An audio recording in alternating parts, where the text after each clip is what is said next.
We finally have a release date for one of the most anticipated games ever made. Here's everything we learned about Cyberpunk 2077 at E3 2019.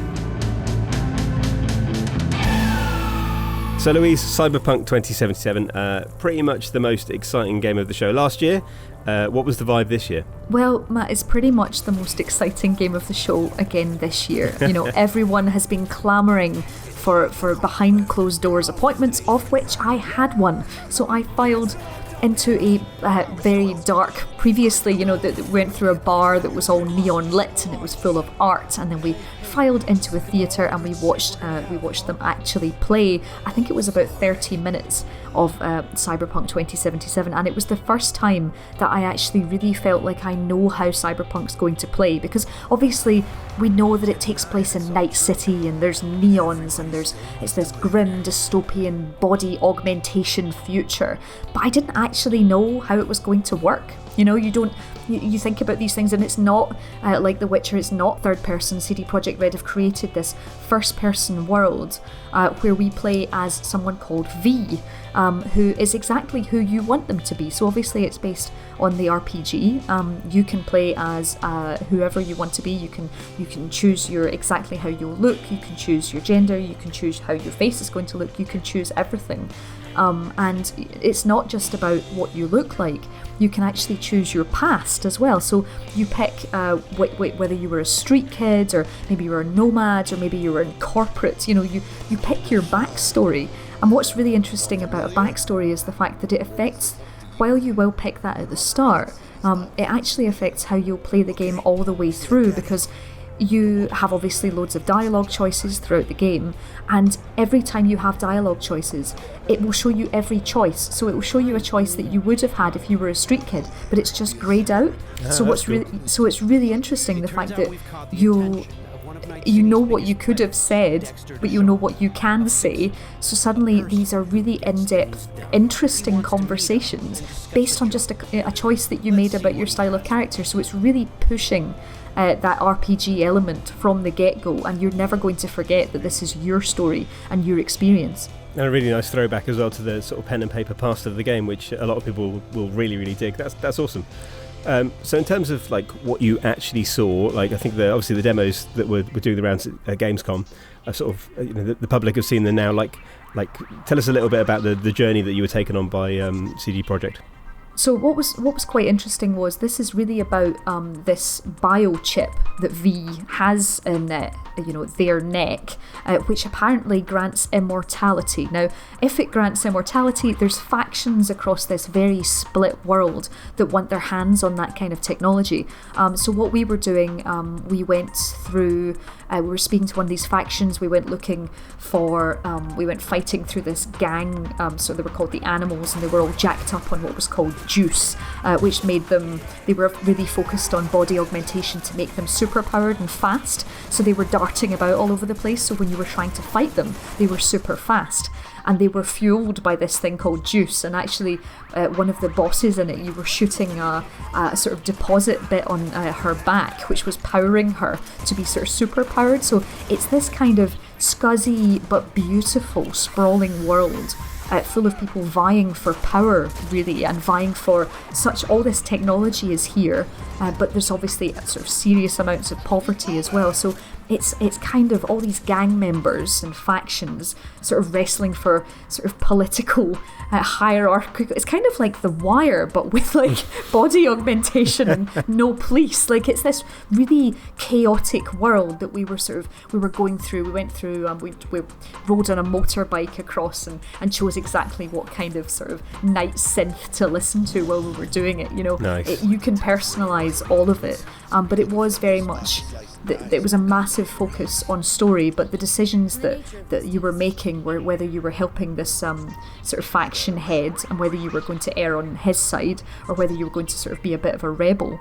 And what was interesting as well was I obviously everyone saw the breathtaking Mr. Keanu Reeves at the Microsoft conference announcing the release date of Cyberpunk 2077, and he's playing Johnny Silverhand. And what's interesting about him is Johnny Silverhand is actually a dead character, and because of this biochip in your neck, his ghost is kind of hunting this chip. Amazing. So you're the only person that can see Keanu Reeves. So imagine No being in change that there, world. then. You're the only one that can see him, and he kind of like crops up and he'll just appear somewhere, and you'll Like end an up having a imaginary chat with friend. him. Yeah, imagine Keanu Reeves as your imaginary friend. So he kind of like stutters in and out of play, but he's always kind of there as this voice in your head, which is really, really cool. But it was really interesting to see, for the first time, we saw all the different sort of perks and attributes you're going to have. So instead of picking just a set class and sticking to it, you can actually personalize it entirely as to how you want to go. But you obviously focus on certain things, so whether you'll be a nano runner and you'll be sort of hacking things, or whether you're going to focus on strength and superpowers, we actually saw the different ways that the different types of characters will take on situations. So if you have focused and you're really super powered, say that you find a door that's really solid metal, if you've got augmented arms, you can put your fingers in the gap and you can pull them open and you can find your way into other areas. So dependent on how you've chosen to play and what you've focused on to build, you'll play out entirely differently. So the incredible thing is you can actually play Cyberpunk 2077 without actually killing anyone.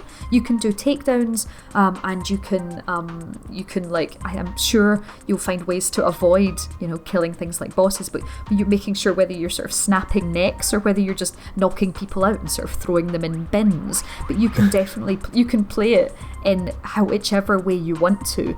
And just even seeing CD Projekt Red do these different ways of focusing on things, of whether to hack things, whether to augment things, whether to just go in with brute strength, whether you've specialised in blades or whether you've specialised in guns, whatever they are, you'll find a different way to play in this world. And I think the most incredible thing that I found about the world was just how huge and sprawling and this futuristic Vegas of sort of depression almost, as we were in this one area which apparently had been, I think it was called Pacifica, which had been initially built up by corporations, but suddenly the money had fallen through, so suddenly it was just places of poverty, and there were just these empty buildings and hotel signs that had the L falling off them and things, and it's just this rich world where technology is so advanced, but yet poverty is so real, and the world feels really scuzzy and strange, but the light feels great, and it just feels like it's going to be this world of contrasts that we can play in whichever way we want, and I cannot wait to play. I'm getting that impression, and it's very similar to... I'm a little bit excited about it, Matt. I'm a little bit excited. It's kind of like a sort of transcendental experience actually seeing it in action, which is maybe overstating it a little bit, but I think I came out of seeing the previous demo with the same level of enthusiasm, because you can't, like, as well as you've explained it, there's the sense that you can't quite put into words how dense and realistic that world is, and just how sort of impressive it is the way that the characters interact with it as well. And like, CD Projekt Red, they are world building experts, but that kind of almost seamless transition from a fantasy world to a really, really vivid, relatable, futuristic one is incredible. And absolutely that. And I think when it comes to dialogue options, the guys were saying that while you could be having a conversation with one person, someone else could kind of crop up in the conversation, and you can almost have two dialogue sort of things going on at once, where you're asking further questions to find out more information, and but that might irritate characters, so you might not want to do that, or you don't want to distract them from what's at hand. So it's really cool that there's these so many options that if you push this world in a direction, it feels like it will give, and it feels like it will let you go with that and see how things unwind. So I can't wait for that. I really can't. I think that's the thing that we sort of touched upon briefly, but there's a really deep element, I think, of choice and consequence in it as well, in that if you finish a mission or if you fail a mission, I think that those fail states are sort of baked into the game, so you live with your decisions and your failures, and that will affect what happens in the future, which again means this already vivid world just becomes even more kind of tangible and exciting. And Keanu Reeves is your, ghost pal the whole way through. So what more could we ask for? What more could you want? Literally nothing. Thanks very much, Louise. The final question, as ever, and I already know the answer to this, but I'm going to ask it anyway.